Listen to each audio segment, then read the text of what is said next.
Pusing ngikutin Capres 2024, jangan ikutin, karena mereka yang bikin pusing pun ikutan pusing. Makanya kalau mereka ikutan, jangan ikutin.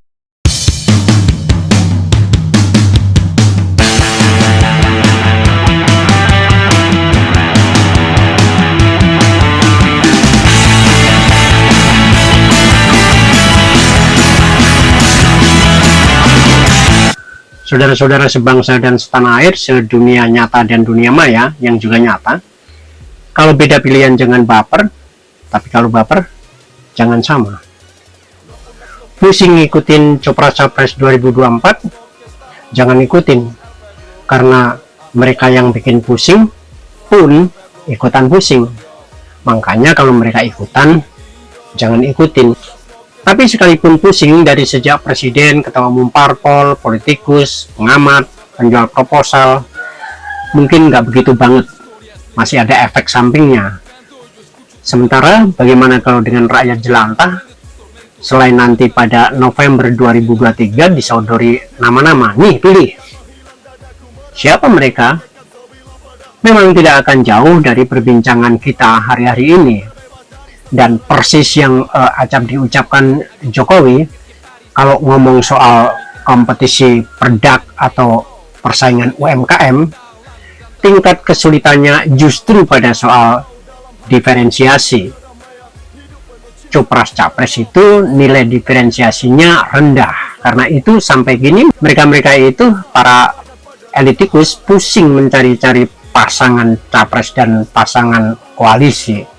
Lebih karena semua takut kalah. Padahal politikus yang takut kalah tentu saja politikus pecundang, karena dalam kompetisi atau kontestasi pasti ada yang menang dan pasti ada yang kalah. Tapi siapa yang menang dan siapa yang kalah, para bandar judi pun tidak bisa memastikannya, kecuali dengan kecurangan. Para yang dituding oligark, para konglomerat dan para bohir pun akan gelontorin duit ke semua belah pihak dengan besar kecil sesuai kans masing-masing. Hitung-hitungan mereka sedikit tambah diperumit, bukan sekedar kalau berpasangan dengan ini dan itu, bukan juga soal hanya elektabilitas, karena elektabilitas dan isi tasnya akan berpengaruh pada efektivitas. Bayangkan, bukan hanya di televisi ada penonton bayaran, di medsos pun juga ada nonton postingan video gratisan bisa dapat cuan, bahkan ada IO-nya yang punya stok penonton berbayar ini. Di situ tak perlu heran kalau Surya Paloh pusing didiemin Jokowi, dan Yusuf Kala pun sebagai saudagar politik bisa ikutan baper, marah-marah pada Jokowi yang bikin kalkulasi tambah ruwet, karena jadi makin tidak jelas.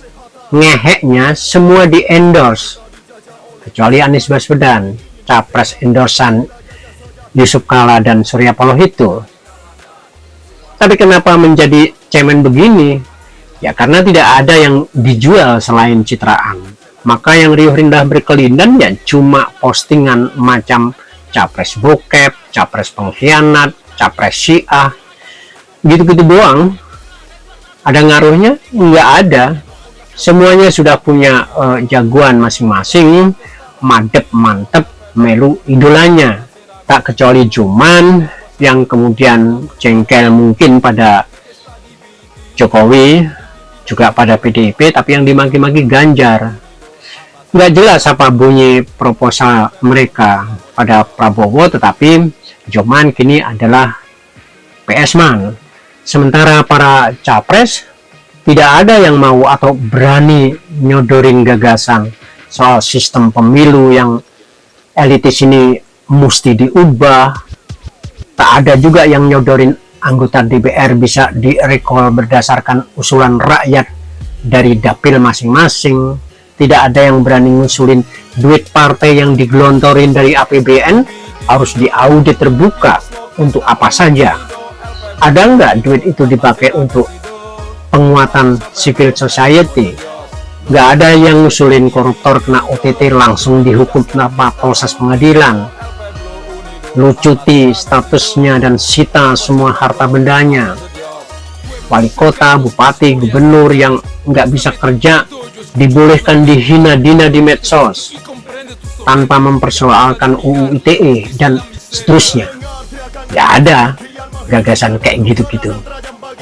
Yang muncul kata-kata klise soal harapan yang lebih baik, perubahan dan perbaikan, kayak bengkel motor, berkelanjutan atau tidak, normatif, apa boleh bul, tai kucing bulbul.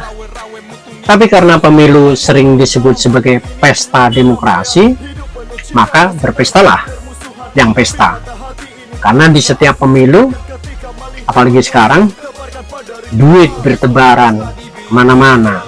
Para aktivis, para relawan yang dulu mendukung Jokowi, ada begitu banyak mendapat godaan, hujan duit yang sangat gila-gilaan di Jakarta.